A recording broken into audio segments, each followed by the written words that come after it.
Okay, so this is a quick follow-up to the video I did of making the scabbard for the sword. There was a few problems. It didn't press quite as good as I'd hoped, and part of the reason is I don't think the tool had enough gap. So I'll show you my prototype. And also you've got to be careful if you overheat the plastic. So what it's supposed to sit like is pretty flat into the tool. Take that off.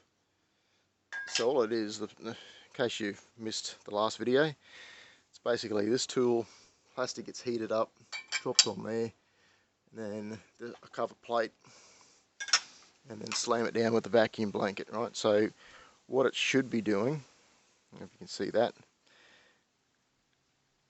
is it's pretty tight, and this is 4.5 mil thick plastic. So the idea here is press fitting, not traditional vac forming, because I don't want to stretch the plastic. I don't want it becoming thin.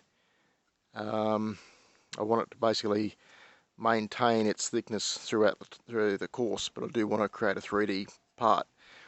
So that part works okay, but it's a little bit rough on the edges. Oops, let's drop the thing. Because I cut the invert tool, this piece here, pretty much out with a jigsaw. And then, so this is not even like symmetrical when I look at that. But it doesn't matter. I also put a radius or little chamfer on this one, and I think that may have helped as opposed to straight square edges on this side, which is probably what I need to go and do for this one. So I'll look at this scabbard, how it turned out anyway. It's got a slight warp just here, but overall it's alright. Sword slides in and out, no problems. Overall it pressed out okay. It looks alright. Bit of a shit just there, but overall it's come out okay.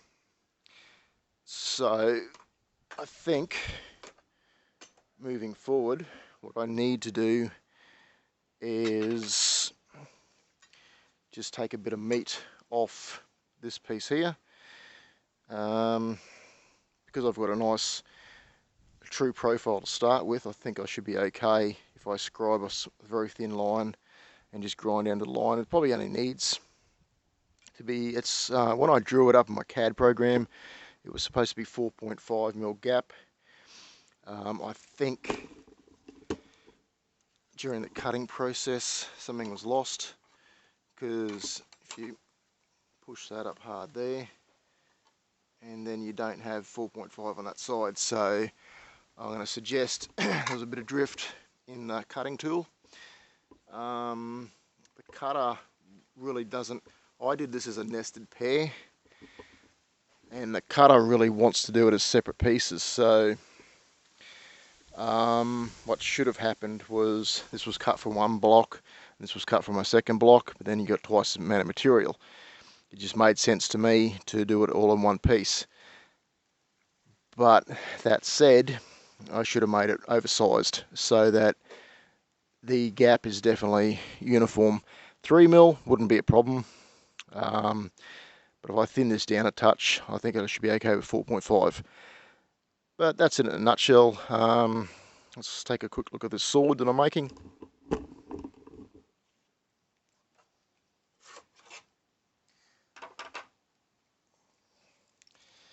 There's no edge on it yet. I'm just starting to grind bevels. But man, this steel is hard, so I'm taking my time. It's a bit thicker than I wanted to go. The bar stock, they always add a few mils of the bar stock. It's 8 mil thick. It was ordered as 40 by 600, and it came in about 630 by 45. And because it's so hard, like I was having a hell time even getting the taper down here. So I'll just continue to work it until I get close to what I want.